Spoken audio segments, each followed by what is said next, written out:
el día que el senador Richard Castellanos firmó mi orden de deportación. Nuestros ojos se encontraron por 3 segundos. Él estaba sentado detrás de un escritorio de caoba en la sala de audiencias de inmigración en Phoenix, Arizona.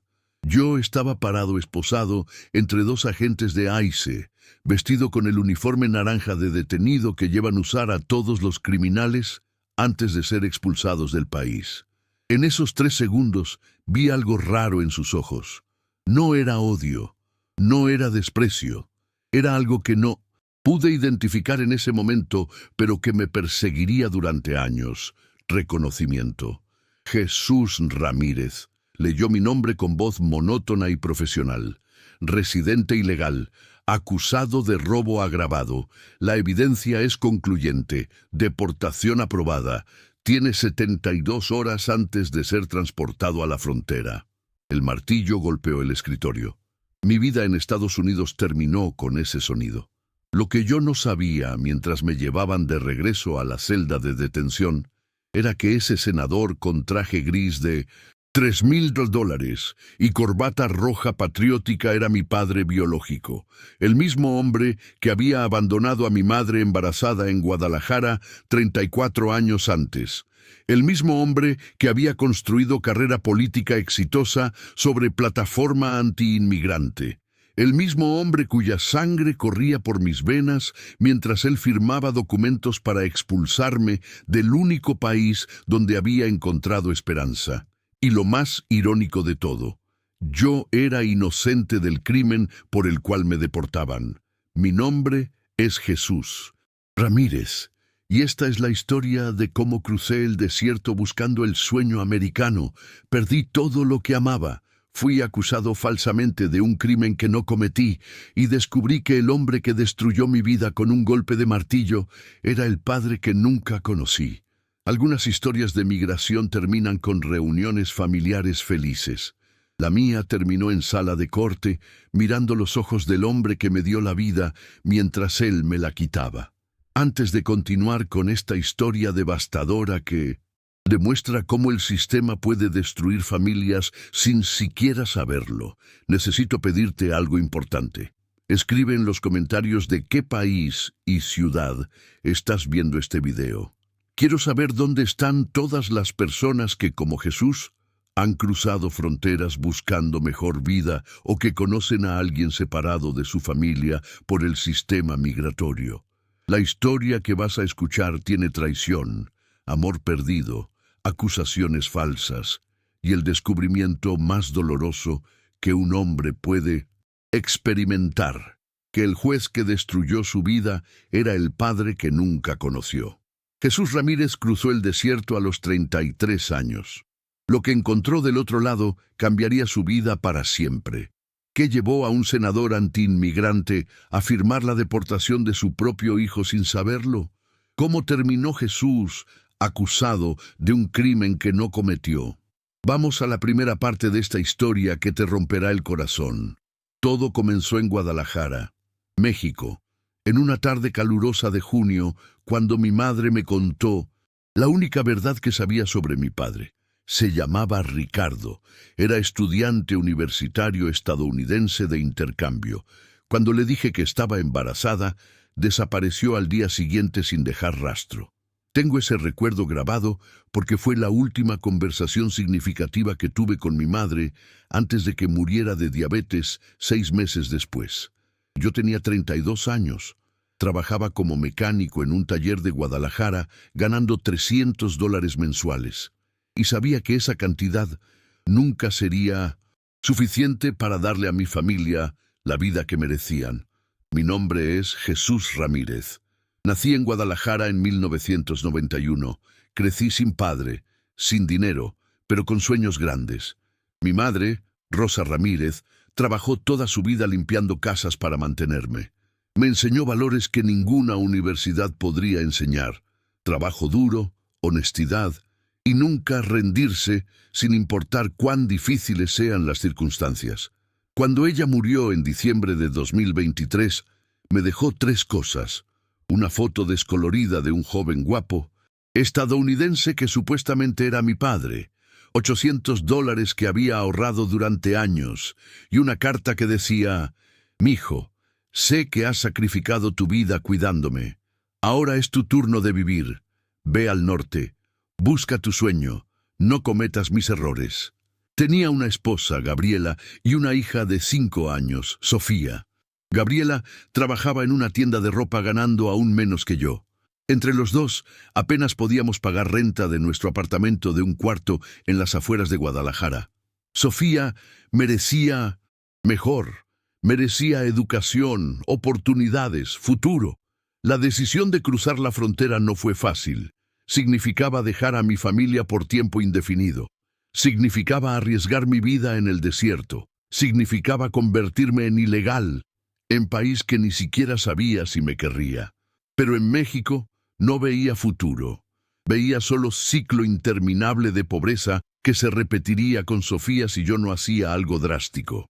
En febrero de 2024, con los $800 de mi madre y 2,000 adicionales que pedí prestados, a un prestamista local con intereses criminales, contraté a un coyote para cruzar la frontera. El viaje fue pesadilla. 3 días cruzando el desierto de Sonora con grupo de 15 personas, incluyendo 2 mujeres y un niño de 12 años. El calor durante el día era insoportable. El frío durante la noche era brutal.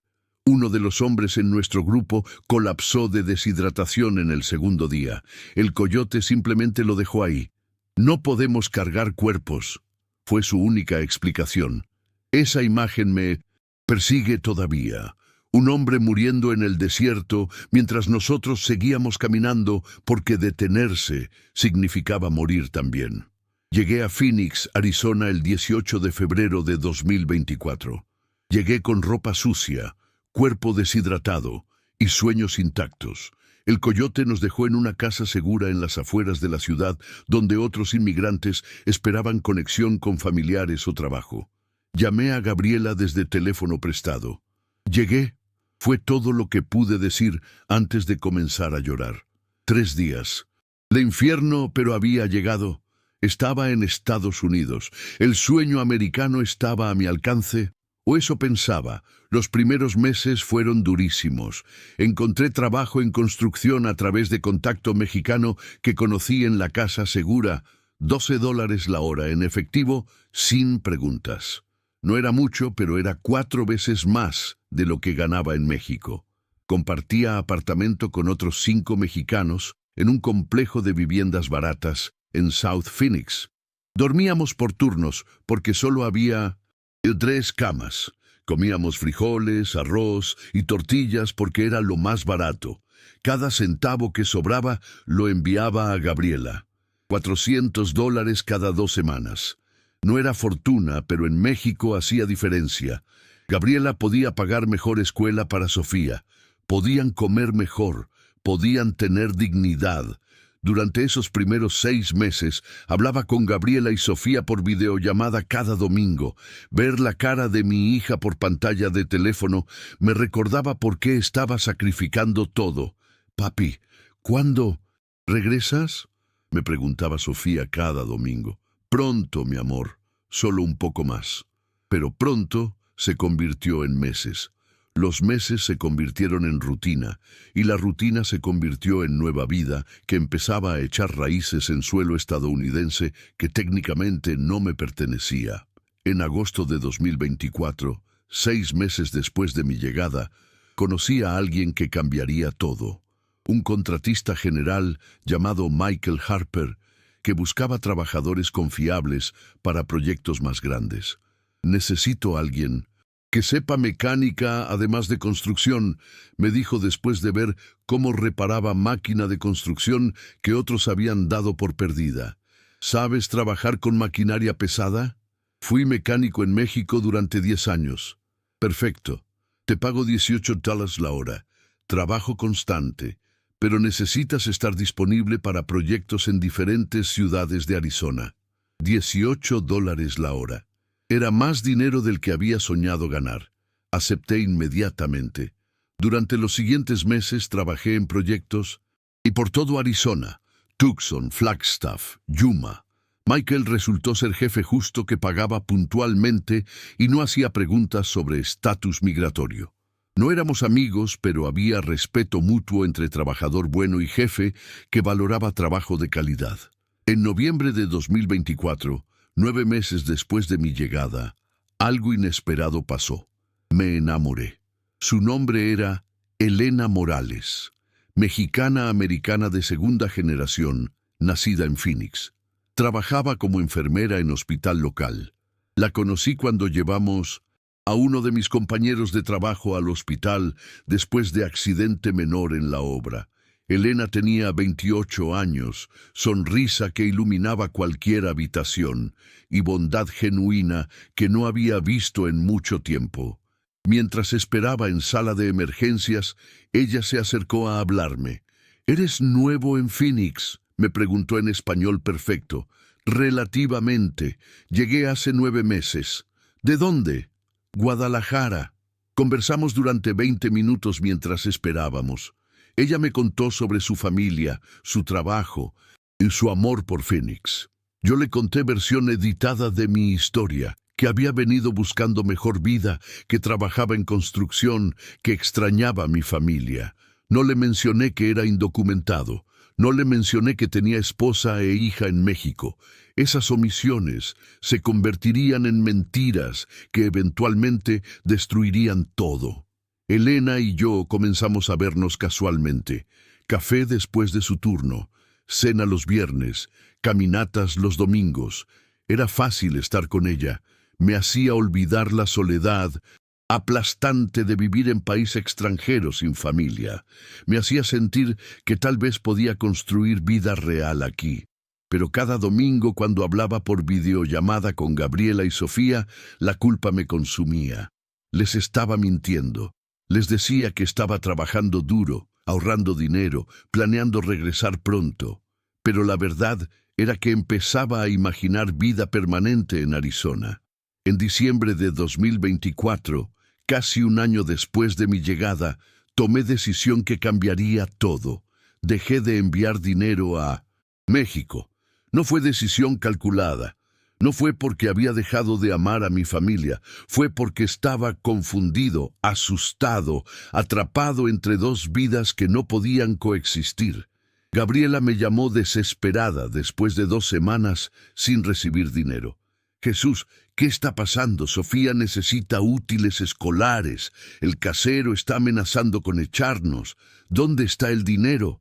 «Lo siento», fue todo lo que pude decir. «Hubo problema en el trabajo. Lo envío la próxima semana». Pero no lo envié la próxima semana, ni la siguiente. Estaba paralizado por conflicto interno entre responsabilidad familiar y deseo egoísta de nueva vida. Elena notó que algo estaba mal. «¿Estás bien? Has estado distante, solo cansado del trabajo. ¿Es solo eso? Siento que hay algo más». Debí decirle la verdad en ese momento. Debí confesar que tenía familia en México, que estaba viviendo mentira, que necesitaba arreglar mi vida antes de arruinar la de ella también. Pero no lo hice. En lugar de eso, profundicé la mentira. «Elena, creo que estoy enamorándome de ti». Sus ojos se iluminaron con felicidad genuina. «Yo también. Jesús, sé que tu situación es complicada con tu estatus migratorio, pero podemos resolverlo. Hay formas legales. Mi prima es abogada de inmigración. ¿Podemos...» «No», la interrumpí rápidamente. «No quiero involucrarte en mis problemas legales. Pero si estamos juntos, tus problemas son mis problemas». Esa fue la primera vez que alguien me ofreció ayuda sin esperar nada a cambio. Y yo, en mi cobardía, rechacé esa ayuda porque aceptarla significaría confesar toda la verdad. En enero de 2025, la situación con Gabriela llegó a punto crítico. Habían pasado 2 meses sin enviar dinero. Ella y Sofía habían sido desalojadas de nuestro apartamento. Estaban viviendo con la hermana de Gabriela en condiciones miserables. «Jesús, necesito que seas honesto conmigo», me dijo Gabriela en llamada que sabía sería definitiva. «¿Hay alguien más?» El silencio que siguió lo dijo todo. Después de 1900, todo lo que sacrifiqué, Su voz se quebró. Después de esperar por ti, de criar sola a nuestra hija, de creer que estabas trabajando por nuestro futuro, ¿me abandonaste por otra mujer? Gabriela, no me hables, no me llames nunca más. Y cuando nuestra hija pregunte por su padre, le diré que murió cruzando el desierto, porque el Jesús que yo conocía ya no existe. La llamada se cortó. Intenté llamar de regreso docenas de veces, pero ella había bloqueado mi número. Envié mensajes. Bloqueados. Y también intenté contactar a su hermana. Misma respuesta. Había destruido mi familia por relación que ni siquiera estaba seguro de querer. Había traicionado todo lo que mi madre me enseñó por momento de debilidad. Febrero de 2025, un año exacto desde que crucé el desierto, y mi vida estaba más destruida que nunca. Entonces, en una fría noche de febrero, todo se desmoronó completamente. Michael Harper me llamó para trabajo urgente. Necesito que vayas a bodega en el norte de Phoenix. Hay maquinaria que necesita reparación. El cliente paga doble porque necesita estar lista para mañana. Llegué a la bodega a las 10 p.m. Era área industrial oscura sin mucha actividad nocturna. Entré usando llave que Michael me había dado. La bodega estaba completamente oscura, excepto por una luz en el fondo. Caminé hacia la luz. Ahí estaba la maquinaria que supuestamente necesitaba reparación. Pero había algo más. Cajas. Docenas de cajas apiladas contra la pared. Pero lo que yo no sabía mientras miraba esas cajas en esa bodega oscura era que estaba siendo filmado por cámaras de seguridad ocultas, y que esas cajas no contenían mercancía legal, y que en exactamente 3 minutos policía llegaría a arrestarme por crimen que no había cometido. Mi curiosidad pudo más. Me acerqué a una de las cajas. Estaba ligeramente abierta. Miré adentro. Mi estómago se contrajo inmediatamente. Armas. La caja estaba llena de armas automáticas. AR-15S, pistolas, munición.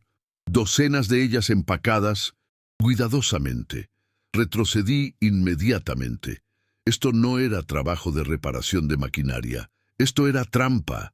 O peor, Michael Harper estaba involucrado en tráfico de armas y yo acababa de caminar directo hacia el centro de su operación. Saqué mi teléfono para llamar a Michael y exigir explicación, pero antes de poder marcar, escuché sirenas.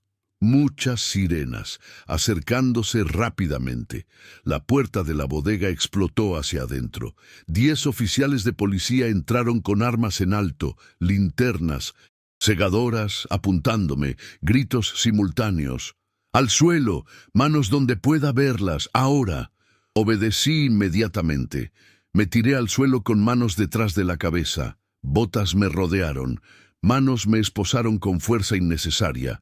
Rodilla en mi espalda me presionaba contra concreto frío. «Jesús Ramírez», dijo uno de los oficiales, leyendo mi identificación falsa que llevaba en mi cartera.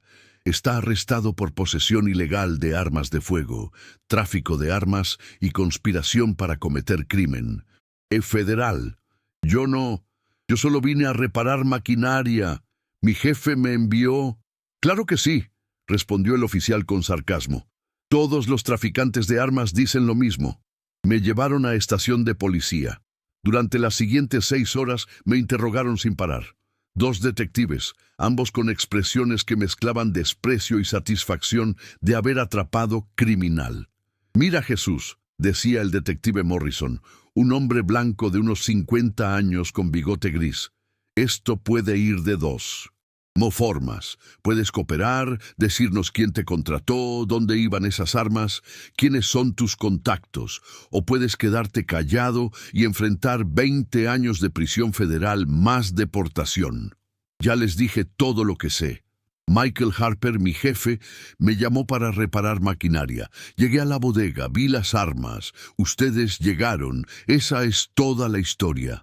¿Y esperas que creamos que tu jefe simplemente te envió a bodega llena de armas ilegales sin que supieras nada? Es la verdad.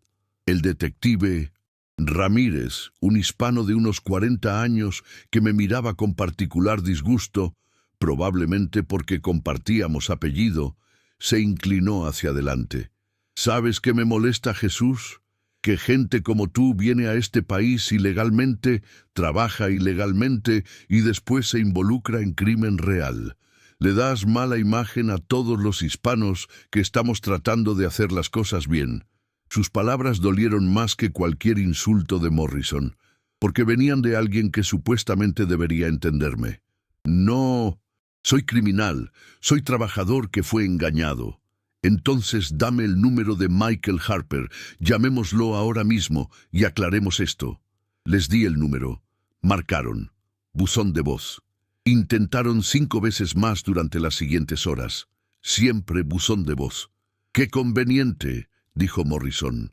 Tu supuesto jefe desapareció exactamente cuando necesitamos verificar tu historia. Lo que descubriría después era que Michael Harper no existía. Era identidad falsa. La compañía de construcción para la que supuestamente trabajaba era fachada.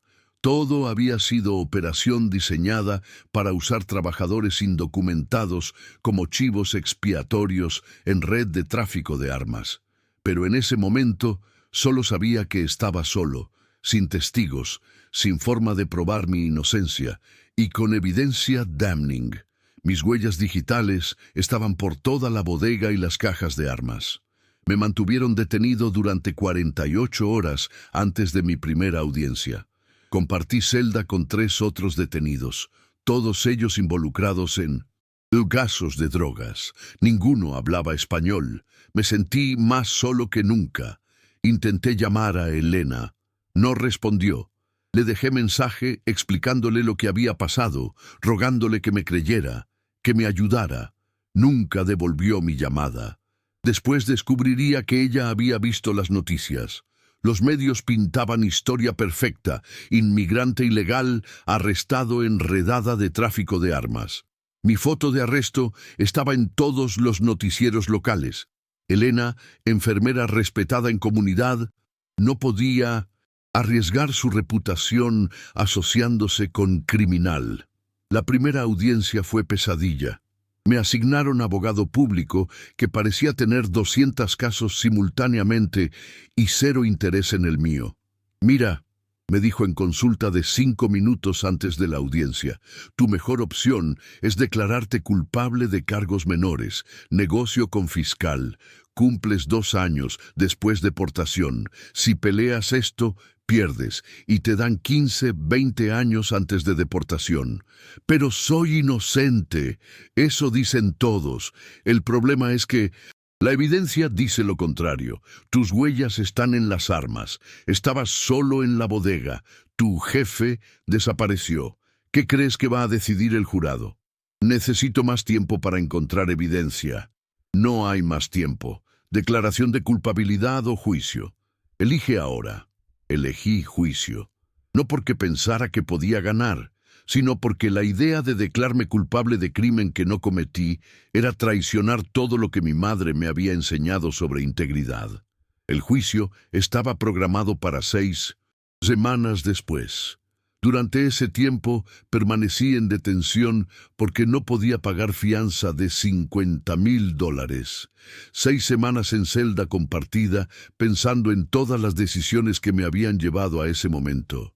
Si nunca hubiera cruzado la frontera, si hubiera seguido enviando dinero a Gabriela, si nunca hubiera conocido a Elena, si hubiera verificado la bodega antes de entrar, 1000 si hubieras que no cambiaban mi realidad presente.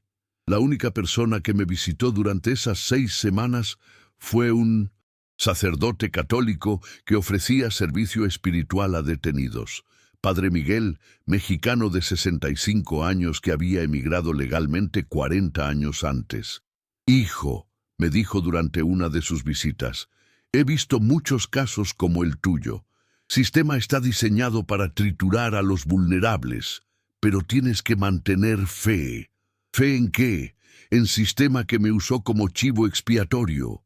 En Dios que me dejó ser abandonado por mi padre, perder a mi madre, destruir mi familia y ahora enfrentar prisión por crimen que no cometí. Fe en que la verdad eventualmente sale a la luz.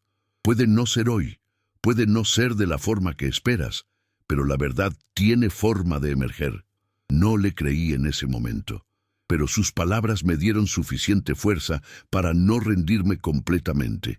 El día del juicio llegó como tormenta inevitable. Me sentaron en sala de corte, vestido con el mismo uniforme naranja que me habían dado al arrestarme. Mi abogado público, que había hablado conmigo total de 20 minutos durante 6 semanas, se sentó a mi lado con expresión derrotada. La fiscal era mujer de unos 45 años, llamada Jennifer Walsh, eficiente, agresiva, con récord perfecto en casos de tráfico de armas. Su argumento inicial fue devastador. Señorías y miembros del jurado, comenzó con voz clara y autoritaria. Este caso es simple. El acusado, Jesús Ramírez, inmigrante ilegal que ha estado trabajando ilegalmente en este país, fue arrestado en bodega llena de armas automáticas ilegales. Sus huellas digitales están en las cajas. Estaba solo en la escena. Su supuesto jefe no existe. La defensa querrá hacerles creer que el señor Ramírez es víctima inocente. Pero la evidencia cuenta historia diferente, historia de un hombre que violó leyes de inmigración, trabajó ilegalmente y eventualmente se involucró en tráfico de armas para ganar más dinero. No dejen que lágrimas y excusas los distraigan de los hechos. Mi abogado público hizo intento débil de argumento de defensa. Mi cliente es trabajador honesto, engañado por red criminal. No hay evidencia de que supiera sobre las armas antes de esa noche. Pero incluso mientras hablaba, vi que el jurado no le creía. Yo era exactamente lo que los medios pintaban: inmigrante ilegal, involucrado en crimen. La narrativa era demasiado perfecta para ser cuestionada. El juicio duró 3 días. La fiscal presentó evidencia, fotos de las armas, videos de vigilancia mostrándome entrando a la bodega, análisis forense de mis huellas digitales. Mi abogado llamó exactamente un testigo, yo. Bajo juramento conté mi historia, cada detalle, desde cruzar el desierto hasta conocer a Michael Harper hasta esa noche en la bodega. Durante contrainterrogatorio, la fiscal me destrozó. Señor Ramírez, entró a este país ilegalmente, ¿correcto? Sí. Trabajó ilegalmente usando documentación falsa, ¿correcto? Sí, pero... Así que ya establecimos que no tiene problema violando leyes estadounidenses. ¿Por qué deberíamos creer que de repente tiene problema con tráfico de armas? Porque nunca... ¿Dónde está su supuesto jefe Michael Harper? No lo sé. ¿Tiene número de teléfono que funcione? No. ¿Tiene dirección? No. ¿Tiene alguna evidencia de que esta persona existe además de su palabra? No, pero... No más preguntas. Me senté sabiendo que había perdido. El jurado deliberó exactamente 2 horas antes de regresar con veredicto. En el caso del estado de Arizona contra Jesús Ramírez, en el cargo de posesión ilegal de armas de fuego, ¿cómo encuentra el jurado? Culpable. En el cargo de conspiración para traficar armas, ¿cómo encuentra el jurado? Culpable. El martillo golpeó. Mi vida, como la conocía, terminó con ese sonido. Sentencia se dictará en 2 semanas, anunció el juez. Pero aquí es donde la historia toma giro que nadie anticipó. El juez en mi caso era juez de distrito, pero para audiencias de deportación tendría que comparecer ante juez de inmigración diferente. Y ese juez resultó ser el senador Richard Castellanos, quien ocasionalmente servía en comités de audiencias de inmigración como parte de su agenda política anti-inmigrante. 2 semanas después, me presentaron ante él en audiencia de deportación, y cuando nuestros ojos se encontraron por primera vez, vi algo que cambió todo. Reconocimiento. El senador Richard Castellanos tenía 58 años, cabello gris perfectamente peinado, traje que probablemente costaba más que todo lo que yo ganaría en un año. Expresión de dureza cultivada durante décadas, de carrera política construida sobre plataforma de ley y orden, y retórica anti-inmigrante. Pero cuando sus ojos se encontraron con los míos por esos 3 segundos, vi algo que no encajaba con su persona pública: vulnerabilidad y reconocimiento. Jesús Ramírez leyó mi nombre de la carpeta frente a él. Su voz vaciló ligeramente, tan ligeramente que probablemente nadie más en la sala lo notó. Pero yo sí. La audiencia de deportación era formalidad. Yo ya había sido declarado culpable en corte. Criminal. Esta era simplemente procedimiento para oficializar mi expulsión del país. Señor Ramírez, continuó el senador Castellanos, recuperando su tono profesional, ha sido declarado culpable de posesión ilegal de armas de fuego y conspiración para traficar armas. Además, se encuentra en este país ilegalmente. Tiene algo que decir antes de que firme su orden de deportación. Mi abogado público me había instruido no decir nada. Solo empeoras las cosas cuando hablas, me había dicho. Pero algo en la forma que el senador me miraba me hizo ignorar ese consejo. Soy inocente del crimen por el cual fui condenado, dije con voz que traté de mantener firme. Fui usado como chivo expiatorio por red criminal, pero entiendo que eso no importa ahora. Lo que quiero que sepa es que vine a este país no para cometer crímenes, sino para darle mejor vida a mi hija. Fallé en eso. Fallé en todo. Pero no soy el criminal que el sistema dice que soy. El senador Castellanos me miró durante largo momento. Algo pasó por su rostro. ¿Duda? ¿Culpa? No pude identificarlo. El sistema, dijo finalmente, no se basa en lo que la gente dice ser. Se basa en evidencia. Y la evidencia, en su caso, es concluyente. Abrió la carpeta y sacó formulario de deportación. Su mano fue hacia la pluma. Pero entonces sucedió algo extraño. Se detuvo. Miró otra vez los documentos en la carpeta. Después me miró de nuevo. ¿Cuándo nació?, me preguntó. 15 de marzo de 1991. ¿En Guadalajara? Sí. ¿Nombre de su madre? Rosa Ramírez. Vi cómo su cara se ponía pálida. Su mano que sostenía la pluma comenzó a temblar ligeramente. ¿Alguna vez? Comenzó a preguntar, pero se detuvo. Respiró profundo. ¿Alguna vez conoció a su padre? La pregunta me tomó por sorpresa. ¿Qué tenía que ver mi padre con audiencia de deportación? No, mi madre me dijo que era estudiante estadounidense de intercambio, que la abandonó cuando descubrió que estaba embarazada. El senador cerró los ojos. Cuando los abrió, había algo diferente en ellos, algo que parecía dolor. ¿Su madre alguna vez le dijo el nombre de su padre? Solo que se llamaba Ricardo. El silencio que siguió fue más ruidoso que cualquier sonido. El senador me miraba como si estuviera viendo fantasma. Y en cierto sentido, tal vez lo estaba, porque el nombre completo del senador, Richard Castellanos, era Ricardo Castellanos. Y según biografía pública, había estudiado en Universidad de Guadalajara como estudiante de intercambio en 1990. Exactamente 9 meses antes de mi nacimiento. ¿Necesita un momento, senador?, preguntó el oficial de audiencias, notando su incomodidad. No, respondió el senador rápidamente. La audiencia continuará. Pero algo había cambiado. En lugar de firmar inmediatamente la orden de deportación, comenzó a hacer preguntas que no tenían nada que ver con mi caso. Su madre, Rosa, ¿cómo está ella? Murió hace 2 años. Diabetes. Vi cómo su mandíbula se tensaba. ¿Ella alguna vez intentó contactarme? No sé. Nunca habló mucho de usted. Firmó la orden de deportación, pero mientras lo hacía me dijo algo que nadie más en la sala escuchó. Lo siento. No entendí a qué se refería en ese momento. Pensé que era disculpa genérica, el tipo de cosa que juez dice a criminal antes de arruinar su vida.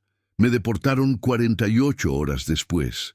El viaje de regreso a México fue en autobús lleno de otros deportados, todos con historias similares, sueños rotos, familias destruidas, vidas arruinadas por sistema diseñado para triturar a los vulnerables.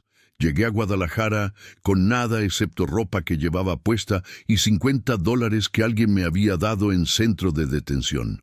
No tenía familia esperándome. Gabriela me había bloqueado completamente. No sabía dónde estaba ella o mi hija. Las primeras semanas después de deportación fueron las más oscuras de mi vida. Dormía en albergue para deportados, comía en comedores de caridad, buscaba trabajo pero nadie quería contratar a exconvicto con antecedentes de tráfico de armas.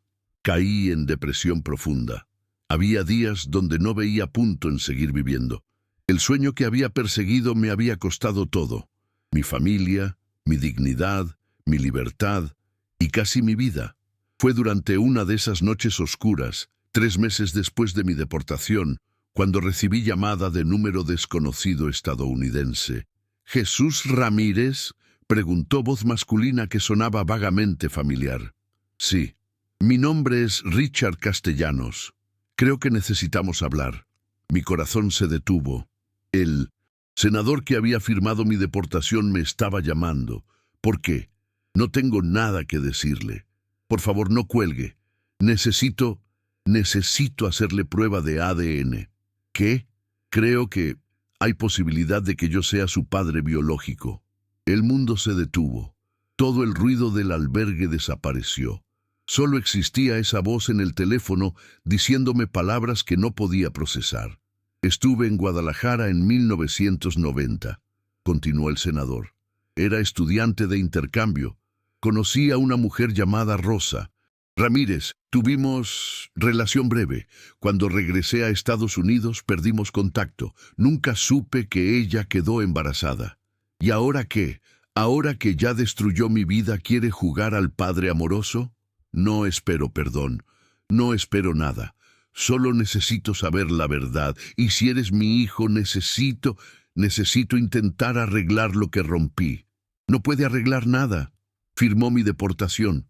Me envió de regreso a país donde no tengo nada ni nadie. Lo sé. Y he vivido con esa decisión cada día desde entonces.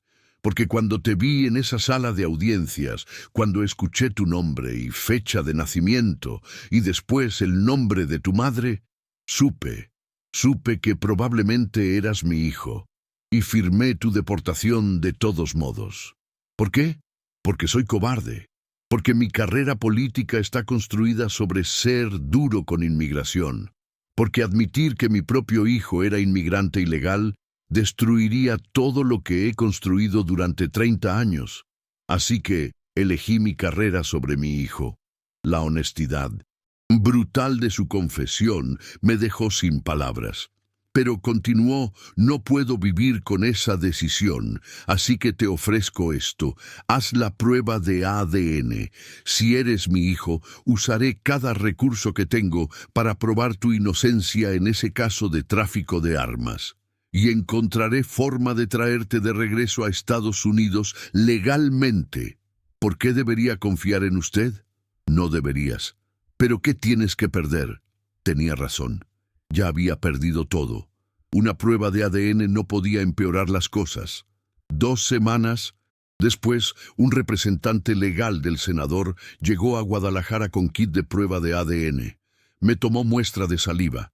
Firmé papeles. 3 semanas después, recibí resultados. Probabilidad de paternidad, 99.97%. Richard Castellanos, el senador antiinmigrante que había construido carrera sobre deportar personas como yo, era mi padre biológico, y él había firmado mi deportación sin saber, o tal vez intuyendo pero negando, que estaba expulsando a su propio hijo. La ironía era tan perfecta que casi era cómica, excepto que no había nada cómico en ello, solo tragedia. El senador me llamó el día que recibió resultados. Jesús, su voz sonaba quebrada. No sé cómo pedirte perdón por todo, por abandonar a tu madre, por no estar en tu vida, por firmar tu deportación, por contribuir al sistema que te usó como chivo expiatorio. El perdón no cambia mi situación. Lo sé. Por eso contraté al mejor abogado de defensa criminal de Arizona.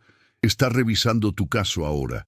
y contacté a investigador privado para rastrear a Michael Harper y encontrar evidencia real de la red de tráfico de armas. ¿Por qué hace esto ahora? Porque finalmente estoy eligiendo ser padre en lugar de político. 34 años tarde, pero mejor tarde que nunca.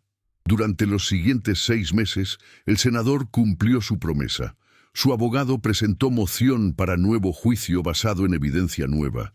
El investigador privado encontró a otros 3 trabajadores indocumentados que habían sido usados exactamente de la misma forma por la misma red criminal.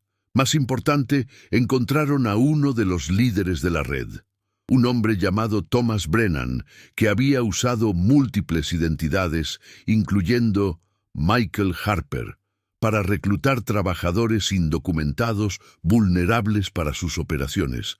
Con esa evidencia, mi condena fue anulada. El estado de Arizona emitió disculpa oficial, y el senador usó su influencia política para conseguir visa especial humanitaria que me permitía regresar a Estados Unidos. Pero había un precio. La historia se volvió pública.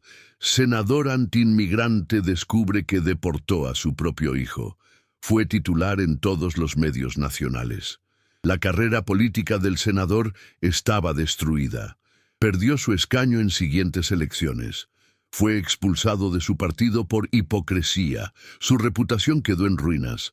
Y todo porque finalmente eligió ser padre. Regresé a Estados Unidos en marzo de 2026, 2 años después de haber cruzado el desierto la primera vez. Pero esta vez no llegué escondido. En el piso de un camión. Llegué en vuelo comercial con visa legal en mi pasaporte. El contraste era absurdo. Richard Castellanos me esperaba en el aeropuerto de Phoenix. La primera vez que nos vimos después de descubrir nuestra relación biológica fue incómoda. ¿Cómo se supone que actúas con el padre que nunca conociste, que te deportó y que después destruyó su carrera para redimirse? Jesús me saludó extendiendo la mano. Había envejecido visiblemente en los últimos meses. El cabello más gris, arrugas más profundas, el peso de la culpa y el escándalo público claramente había cobrado precio. Senador, Richard, no sé cómo llamarte, lo que sea que te haga sentir cómodo. Terminamos en café cerca del aeropuerto. 2 extraños conectados por sangre y tragedia, intentando descubrir cómo tener conversación normal. Contraté abogado de inmigración para tramitar tu ciudadanía permanente, me dijo. Con tu visa humanitaria y el hecho de que eres mi hijo biológico, el proceso debería tomar aproximadamente 1 año. Gracias por todo lo que has hecho. No me agradezcas. Estoy intentando corregir 34 años de abandono. No hay suficientes disculpas en el mundo para eso. Nos quedamos en silencio incómodo durante minutos. Después él preguntó, ¿quieres saber por qué abandoné a tu madre? Honestamente, no sabía si quería saberlo, pero asentí. Era joven, 22 años, estudiante universitario arrogante que pensaba que el mundo era mi patio de juegos. Conocí a Rosa en bar de Guadalajara. Era la mujer más hermosa que había visto, inteligente, cariñosa, real. Pasamos 3 meses juntos. Fueron los mejores 3 meses de mi vida. Pero cuando mi intercambio terminó, regresé a Estados Unidos sin mirar atrás. Rosa me escribió carta 2 meses después diciendo que estaba embarazada. Le respondí con cheque por $500 y nota diciendo que era todo lo que podía ofrecer. Nunca más tuve contacto con ella. Continué con mi vida. Me casé con mujer de familia política, en prominente. Construí carrera, tuve 2 hijos con mi esposa y enterré recuerdo de Rosa y el bebé que había abandonado. Hasta que me viste en esa sala de audiencias. Sí, cuando vi tu fecha de nacimiento, tu lugar de nacimiento y el nombre de tu madre, todo regresó. Pero incluso entonces intenté negarlo. Intenté convencerme de que era coincidencia, porque admitir la verdad significaba admitir que había sido monstruo toda mi vida. ¿Tu esposa sabe? Sí. Se lo confesé después de recibir Resultados de ADN. Pidió divorcio inmediatamente. No la culpo. ¿Y tus otros hijos? También lo saben. Mi hija me ha perdonado eventualmente. Mi hijo todavía no me habla. Dice que soy hipócrita, que destruyó familias inmigrantes mientras escondía que yo mismo había creado familia inmigrante. La ironía era brutal. Richard Castellanos había perdido todo: su carrera, su matrimonio, la mitad de su familia, su reputación. Todo por finalmente hacer lo correcto. ¿Te arrepientes?, le pregunté. Pensó cuidadosamente antes de responder. Me arrepiento de haber esperado 34 años. Me arrepiento de las políticas que apoyé, que destruyeron miles de familias como la tuya.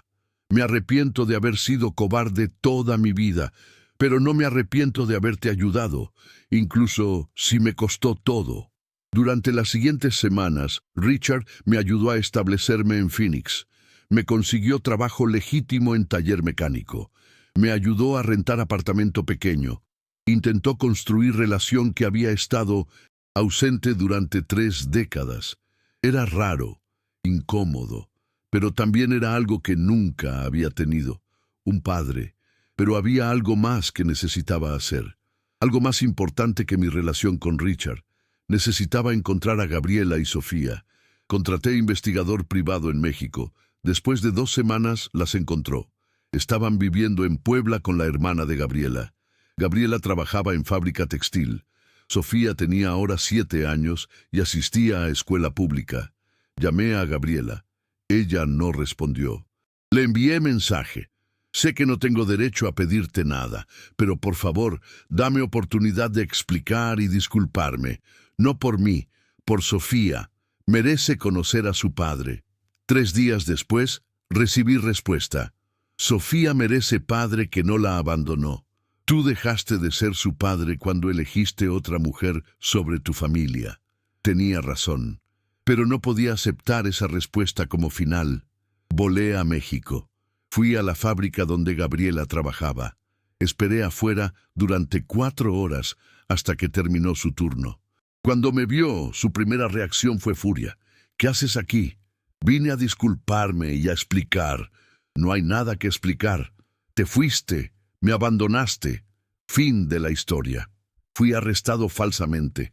Pasé meses en prisión. Fui deportado. Perdí todo. ¿Y Elena? La mención de ese nombre me golpeó. Fue error.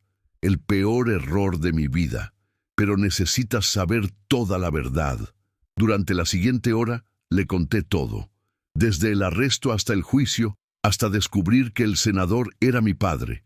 Hasta la lucha por limpiar mi nombre. Gabriela me escuchó sin interrumpir. Cuando terminé, sus ojos estaban llenos de lágrimas. Sufriste mucho, admitió, pero eso no cambia que me abandonaste, que dejaste de enviar dinero, que nos dejaste sin nada mientras tú construías nueva vida con otra mujer. Tienes razón y pasaré el resto de mi vida tratando de compensarlo. Pero Sofía necesita conocer a su padre y yo necesito conocer a mi hija. ¿Tienes dinero ahora? Tengo trabajo estable. Puedo enviar $800 mensuales, más si trabajo horas extras. No quiero tu dinero. Quiero saber si realmente vas a estar presente esta vez. Porque si vas a desaparecer otra vez, prefiero que Sofía crea que estás muerto. Estaré presente, lo juro. Gabriela me miró durante largo momento. Te daré una oportunidad. Una. Si fallas, nunca volverás a ver a Sofía. El primer encuentro con mi hija después de 2 años fue devastador. Ella no me reconoció. Para ella, yo era extraño que su madre decía que era su papá. ¿Tú eres mi papá?, me preguntó con voz pequeña y desconfiada. Sí, mi amor. Siento mucho haber estado ausente. Mami dijo que estabas muerto. Miré a Gabriela. Ella se encogió de hombros. Era más fácil que explicar que nos abandonaste. Pasé 3 días en Puebla antes de regresar a Phoenix. 3 días intentando reconstruir relación con hija que no me conocía. Fue doloroso, frustrante, pero también fue comienzo. De regreso en Phoenix, Richard notó mi tristeza. ¿Cómo fue? Difícil, Sofía. No me reconoce. Gabriela apenas me tolera, pero al menos tengo oportunidad. ¿Qué vas a hacer? Trabajar, ahorrar, enviar dinero, visitar cada mes, demostrar que esta vez no voy a desaparecer. ¿Y si traes a Gabriela y Sofía aquí? Legalmente, puedo ayudar con el proceso. ¿Por qué harías eso? Porque entiendo ahora lo que es perder familia, y no quiero que cometas mismo error que yo cometí, dejar que orgullo y distancia destruyan lo único que realmente importa. Durante los siguientes 8 meses trabajé 2 empleos. Mecánico durante el día, construcción los fines de semana. Cada centavo que ganaba lo dividía entre enviar a Gabriela y ahorrar para traerlas a Estados Unidos. Richard cumplió su promesa. Contrató abogado de inmigración que comenzó proceso para traer a Gabriela y Sofía con visas familiares. Con mi estatus legal y el hecho de que Richard estaba patrocinando el proceso, teníamos buenas posibilidades. Pero entonces algo inesperado pasó, algo que cambiaría todo nuevamente. Elena apareció, la mujer que había abandonado cuando fui arrestado, la mujer con quien había cometido la traición que destruyó mi familia. Me encontró en el taller mecánico donde trabajaba. Jesús, me saludó con voz temblorosa. Vi las noticias sobre tu caso siendo anulado, sobre el senador siendo tu padre. Sobre todo, ¿qué haces aquí, Elena? Vine a disculparme. Cuando fuiste arrestado, tuve miedo de que mi reputación se arruinara por asociarse contigo, así que desaparecí. Nunca respondí tus llamadas. Te abandoné cuando más me necesitabas. Tienes razón, me abandonaste, igual que yo abandoné a mi familia por ti. Lo sé, y he vivido con esa culpa desde entonces. Pero necesito que sepas algo. Te amaba. Realmente te amaba. Y cuando descubrí que tenías familia en México, me rompió el corazón. No porque me habías mentido, sino porque entendí que nunca podríamos estar juntos. ¿Por qué me dices esto ahora? Porque quiero que sepas que lo que tuvimos fue real. No fue solo aventura o error. Fue amor genuino que no podía existir por las circunstancias. Sus palabras me golpearon más fuerte de lo que esperaba, porque tenía razón. Lo que habíamos tenido era real, pero era amor construido sobre mentiras y traición. Elena, aprecio la disculpa, pero estoy tratando de reconstruir mi vida con mi familia real. No puedo tener esto también. Lo sé. Solo necesitaba que supieras la verdad antes de dejarte ir para siempre. Se fue, y yo me quedé ahí procesando 2 años de decisiones que habían llevado a este momento. 14 meses después de mi regreso a Estados Unidos, el día que cambiaría todo finalmente llegó. Gabriela y Sofía obtendrían sus visas aprobadas. Después de año de papeleo, entrevistas y espera angustiante, finalmente vendrían a Phoenix. Richard me acompañó al aeropuerto. Nuestra relación había evolucionado de extraños incómodos a algo parecido a padre e hijo. No era perfecto, probablemente nunca lo sería, pero era real. ¿Estás nervioso?, me preguntó mientras esperábamos en llegadas internacionales. Aterrado. No sé si Gabriela realmente me ha perdonado. No sé si Sofía alguna vez me verá como su padre. Solo puedes demostrar con tiempo y acciones consistentes. No hay atajos. Tenía razón. Durante los últimos 14 meses había viajado a México cada mes para ver a Sofía. Cada visita era un poco menos incómoda. Ella comenzaba a llamarme papá en lugar de señor. Gabriela comenzaba a confiar que yo realmente no iba a desaparecer otra vez. Pero traerlas a Estados Unidos era diferente. Era compromiso permanente. Era declaración de que finalmente estábamos reconstruyendo nuestra familia. Cuando Gabriela y Sofía salieron de la terminal de llegadas, mi corazón se detuvo. Sofía había crecido tanto. Ahora tenía 8 años. Llevaba mochila rosa con princesas y expresión de asombro viendo el aeropuerto. «¡Papi!», gritó cuando me vio. Corrió hacia mí y me abrazó con fuerza que no esperaba. Gabriela caminó más lentamente. Cuando llegó, frente a mí había lágrimas en sus ojos. «Gracias», me dijo simplemente, «por no rendirte. Nunca me rendiré con ustedes, nunca más». Richard se presentó formalmente. «Señora Ramírez, soy Richard Castellanos, el padre de Jesús». Gabriela lo miró con expresión que mezclaba curiosidad y recelo.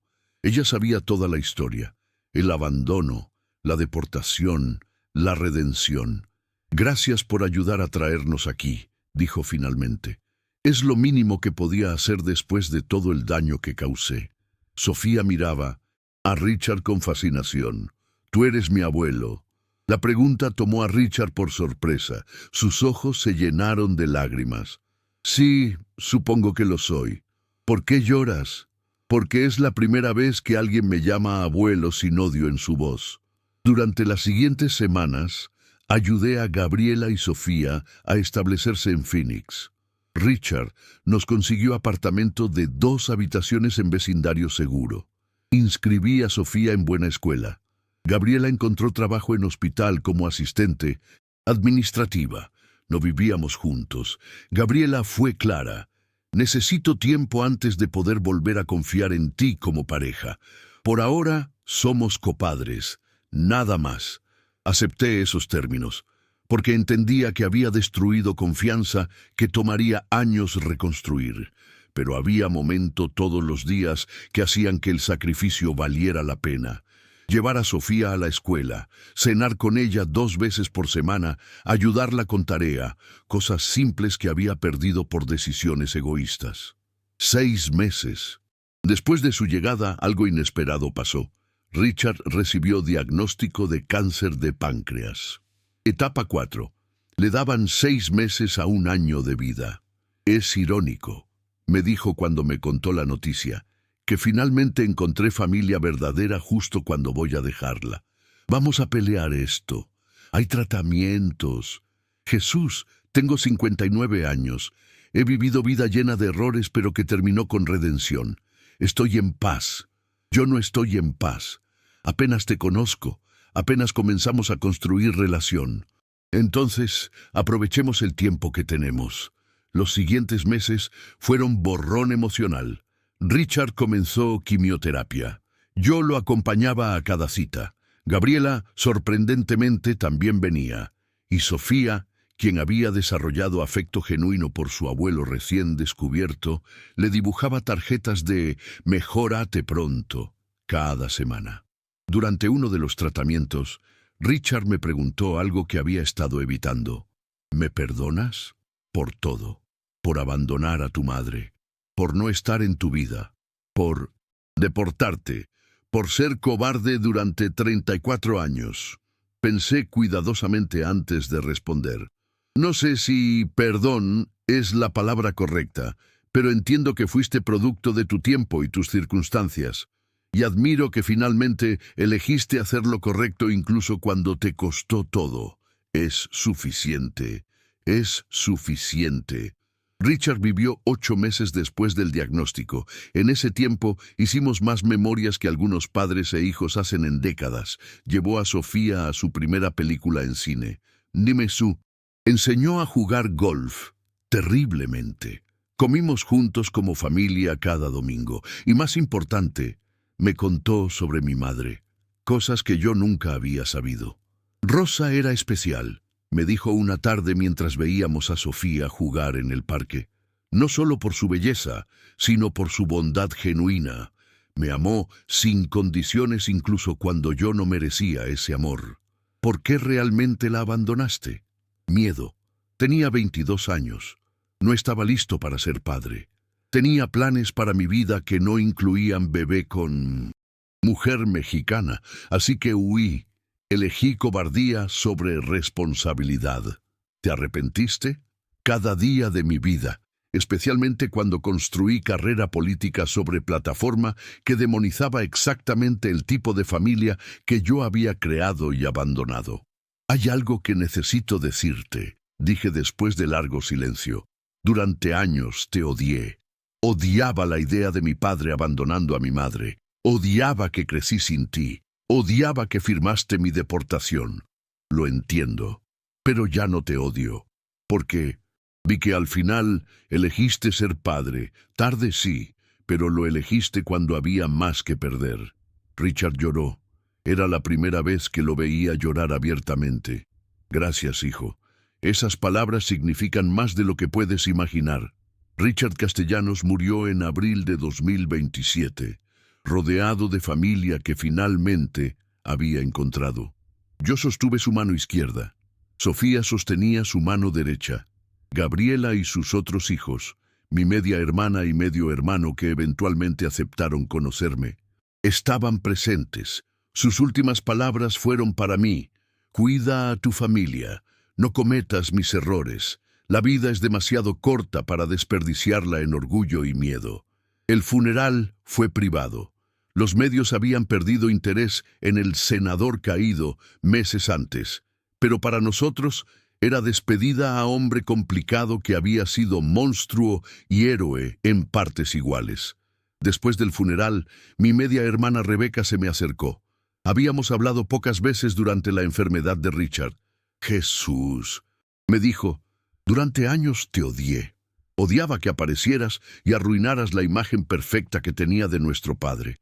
Pero ahora entiendo que no arruinaste nada. Solo revelaste la verdad que siempre había estado ahí. ¿Podemos ser familia?, le pregunté. Podemos intentarlo.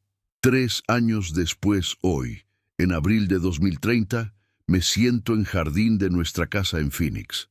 Ya no es apartamento rentado. Es casa propia que compramos hace 6 meses. 3 habitaciones. Jardín pequeño. Nada lujoso, pero es nuestro. Gabriela está embarazada de nuestro segundo hijo. Después de 3 años de reconstruir confianza, finalmente decidimos volver a intentar ser pareja. No fue fácil. Hubo terapia, conversaciones difíciles, perdón ganado con acciones consistentes, no solo palabras. Sofía ahora tiene 11 años, habla inglés y español perfectamente, está en programa de estudiantes avanzados en su escuela, quiere ser doctora y me llama papá sin dudar. Trabajo como supervisor en taller mecánico, donde empecé como mecánico hace 4 años. El dueño, al descubrir mi historia, me promovió diciendo: necesito gente que entienda lo que es luchar. La herencia de Richard fue sorpresa final. Había dejado $500,000 divididos entre sus 3 hijos, Rebeca, Thomas, mi medio hermano, y yo. Rebeca y Thomas inicialmente querían impugnar el testamento, pero eventualmente aceptaron que era deseo de su padre. Usé mi parte para 3 cosas: crear fondo universitario para Sofía y el bebé que viene, comprar nuestra casa y establecer fundación pequeña que ayuda a inmigrantes deportados injustamente a limpiar sus récords y regresar legalmente. Ya hemos ayudado a 47 personas, cada una con historia similar a la mía. Trabajadores honestos usados por sistema corrupto como chivos expiatorios. La fundación se llama Rosas Hope, en honor a mi madre, porque ella fue quien me enseñó que incluso en las circunstancias más difíciles, nunca pierdes tu humanidad. Rebeca trabaja conmigo en la fundación. Nuestra relación ha evolucionado de hostilidad a respeto mutuo, a algo parecido a hermandad. Thomas todavía mantiene distancia, pero envió tarjeta de Navidad el año pasado. Es progreso. Elena se casó. Vi su anuncio en redes sociales hace 1 año. Me alegré por ella. Lo que tuvimos fue real, pero no estaba destinado a durar. Era amor nacido en momento equivocado, con circunstancias equivocadas. Gabriela vio la foto también. ¿Alguna vez te arrepientes de elegirme a mí en lugar de ella?, me preguntó. Nunca, porque tú eres quien me vio en mi peor momento y aún me dio segunda oportunidad. Eso es amor verdadero. Hoy, mientras veo a Sofía jugar en el jardín, pienso en todo el camino recorrido. Desde cruzar el desierto con $800 y sueños imposibles, hasta perderlo todo, hasta encontrar padre que nunca conocí, hasta reconstruir familia que casi destruyo. La historia que la gente conoce es dramática. Inmigrante ilegal descubre que senador que lo deportó era su padre. Los medios aman esa narrativa porque tiene todos los elementos de telenovela perfecta, pero la historia real es más compleja. Es sobre hombre que cometió errores terribles por miedo y desesperación. Es sobre otro hombre que pasó 34 años siendo cobarde antes de finalmente tener coraje de hacer lo correcto. Es sobre mujer que encontró fuerza para perdonar traición imperdonable, y es sobre niña que merecía tener padre presente. No soy héroe, Richard no fue héroe, somos solo personas imperfectas que cometimos errores devastadores, y después trabajamos incansablemente para corregirlos. El sueño americano que perseguí cuando crucé ese desierto no era el que encontré. Era mejor y peor simultáneamente. Mejor porque encontré familia que nunca supe que tenía. Peor porque el costo de ese descubrimiento fue trauma que nunca desaparecerá completamente. Pero estoy en paz, porque aprendí que el verdadero sueño americano no es sobre riqueza o éxito, es sobre segunda oportunidades, es sobre posibilidad de redención, es sobre sistema que, aunque imperfecto y frecuentemente injusto, ocasionalmente permite que la verdad emerja y que las familias rotas se reconstruyan. Mi nombre es Jesús Ramírez. Dejé México a los 33 años como ilegal. Descubrí que el senador que firmó mi deportación era mi padre. Perdí todo. Lo recuperé todo. Y ahora vivo con gratitud por cada día que tengo con mi familia. La foto descolorida de mi madre con aquel joven estadounidense guapo está enmarcada en nuestra sala. Sofía pregunta sobre ella. A veces. ¿Ese es el abuelo Richard?, pregunta señalando al joven en la foto. Sí, mi amor. Ese es tu abuelo cuando era joven. Antes de cometer errores. Antes de aprender. Antes de convertirse en la persona que finalmente merecía ser. ¿Crees que abuela Rosa lo perdonó?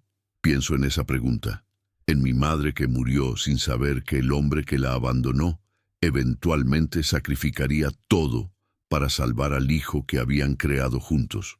Creo que sí, porque tu abuela Rosa entendía algo que me tomó años entender, que todos merecemos segunda oportunidad, incluso cuando no la pedimos, incluso cuando no la merecemos. Sofía me abraza. Te quiero, papi. Yo también te quiero, mi amor. Más de lo que las palabras pueden expresar. Y en ese momento, en ese jardín pequeño de nuestra casa modesta en Phoenix, Arizona, me doy cuenta de que finalmente he encontrado lo que crucé el desierto buscando: hogar.